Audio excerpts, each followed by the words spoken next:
Culture. Donc, tous les mois, l'association Liberté Culture organise plusieurs actions d'événements culturels sur les droits humains, sur différents pays. Donc, c'est soit avec des forums toutes les semaines sur l'actualité des droits humains, soit avec un journal qui sort tous les mois qui parle de l'actualité des droits humains, donc soit avec des projections de films. Et donc, donc on agit sur les urgences, sur ce qui se passe partout dans le monde. Donc en ce moment, l'actualité des droits humains est quand même bien marquée par ce qui se passe en Iran. Et donc, nous avons l'habitude toujours d'exprimer notre solidarité avec toutes les personnes dans le monde qui se battent pour les droits humains et qui on va dire, ici, en France, on peut encore parler ici sans avoir peur d'aller en prison, tout ça. Et ce n'est pas le cas pour d'autres, dans d'autres pays. Donc, nous pensons que les droits, la liberté d'expression, la démocratie, tout cela, ce sont des droits universels. Et donc, on se bat en solidarité avec d'autres personnes dans notre pays. Donc, depuis 2-3 mois, on se mobilise beaucoup avec Babak. Voilà, sur l'Iran. On a organisé plusieurs manifestations au centre-ville pour attirer l'attention. Donc là, on change un peu de façon d'agir après manifestation. Donc, la projection de ce soir, c'est l'occasion d'informer, de débattre, voilà, parce qu'il faut des différentes actions.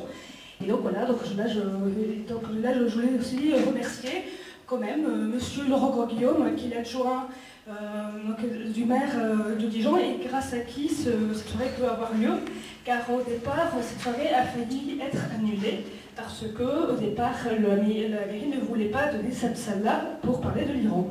Voilà.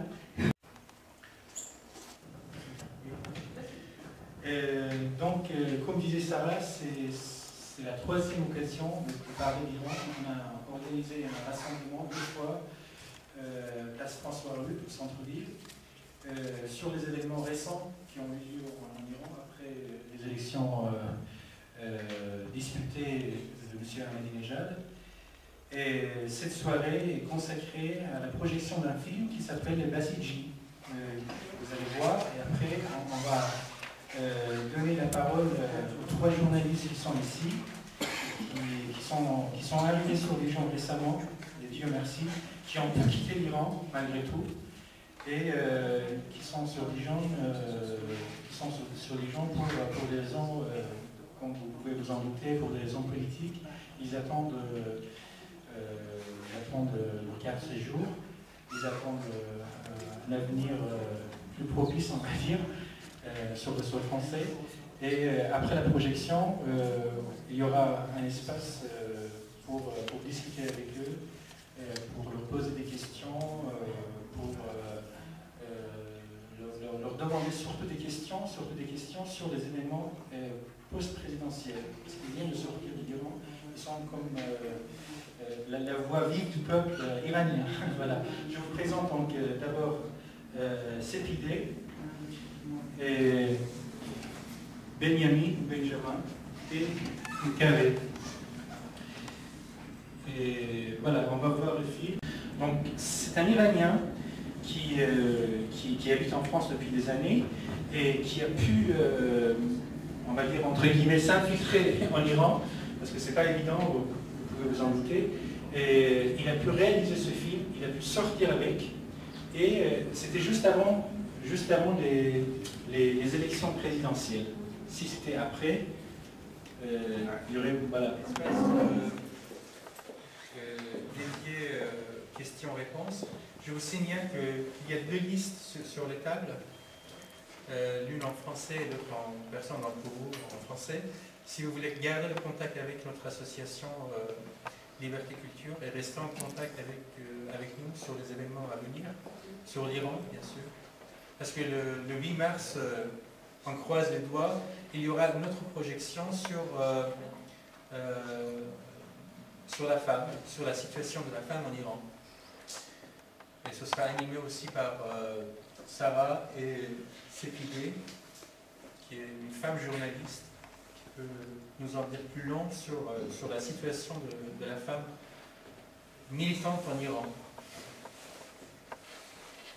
Est-ce que le film vous a transmis?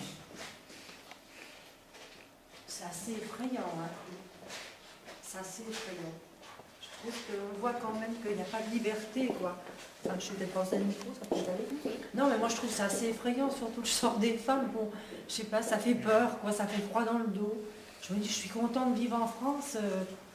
Et pourtant, il y a des problèmes, hein. Mais c'est effrayant. Il faut que je le traduise parce que ce sont des journalistes qui viennent d'arriver sur Dijon. Donc il faut donner, si vous voulez, un espace de 2 minutes pour traduire en persan et passer comme ça, faire l'échange entre le persan et le français, parce que sinon on perd de...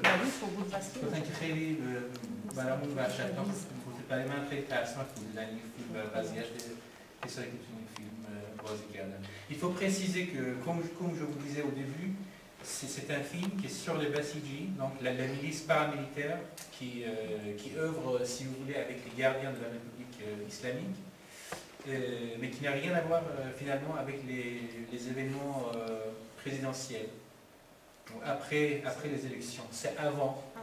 Et c'est consacré, comme vous avez pu le constater, c'est consacré aux Basij, les gens qui ont participé à la guerre entre l'Iran et l'Irak, qui sont morts comme martyrs, et ceux qui suivent leur chemin, leur voie, ceux qui défendent les mêmes valeurs, les mêmes croyances, la même foi, quoi. Si vous avez surtout des questions à poser à nos amis, pas seulement sur le film, si vous avez des questions en général sur la situation actuelle en Iran, qui est une situation explosive, c'est le moins qu'on puisse dire. Non, mais je voulais juste terminer en disant que c'est un enfermement que je ressentais, voilà. Par rapport à ces gens, je ne les juge pas, je ne suis pas à leur place, hein, je ne sais pas ce que je ferais dans leur contexte, mais je ne sais pas, on sent un enfermement. C'est le mot, enfermement. Voilà. Dans un système. C'est oppressant, c'est tout, je ne les juge pas. Je ne suis pas à leur place. Enfermement spirituel, tu veux dire? Oui, un enfermement à la fois intellectuel, spirituel. On sent qu'en dehors de leur façon de penser, c'est pas possible d'exister en dehors de leur façon de penser. C'est ça que je veux dire. Même s'ils sont sincères, eux.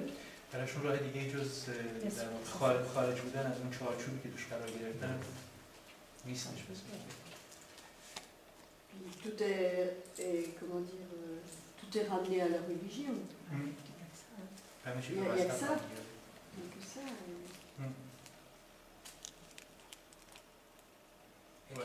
Oui. Quel est le poids de la Sicile dans les événements actuels? نقش بسیجی‌ها توی رویدادهای اخیر که توی ایران پیش اومده چی بوده؟ Parce que je vais leur poser la question, mais je vous précise que le Basij, la milice, comme vous l'avez vu, c'était pour défendre le pays aux côtés de l'armée et aux côtés des gardiens de la République contre l'Irak. C'est des patriotes. Des patriotes. نقش بسیج و تحولش از اون موقع تا الان چجوری می‌بینید؟ یعنی اون موقعی که جنگ ایران و عراق بود و اینکه امروز چه نقشی